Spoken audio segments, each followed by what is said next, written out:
राधे राधे। जय श्री कृष्ण। धर्मराज युधिष्ठिर भगवान श्री कृष्ण से बोलने लगे कि हे भगवान, मैं आपको प्रणाम करता हूँ। आपने चैत्र मास के शुक्ल पक्ष की एकादशी अर्थात कामदा एकादशी के बारे में विस्तार पूर्वक बतलाया।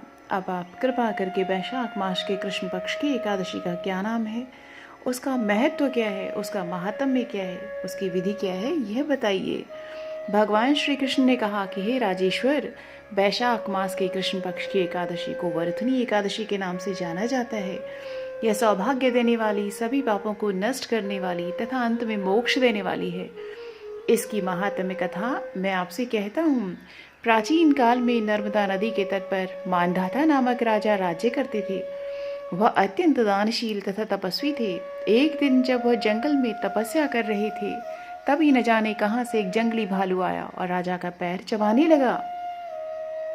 राजा पूर्ववत अपनी तपस्या में लीन रहे। कुछ देर बाद पैर चबाते चबाते भालू राजा को घसीटकर पास के जंगल में ले गया। राजा बहुत घबराए, मगर धर्म अनुकूल उन्होंने क्रोध और हिंसा न करके भगवान श्री हरि विष्णु जी से प्रार्थना की।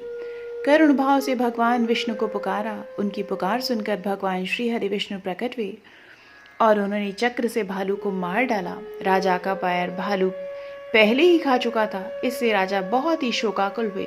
उन्हें दुखी देखकर भगवान विष्णु बोले कि हे वत्स, शोक मत करो, तुम मथुरा जाओ और वरथनी एकादशी का व्रत रखकर मेरी वराह अवतार की पूजा करो।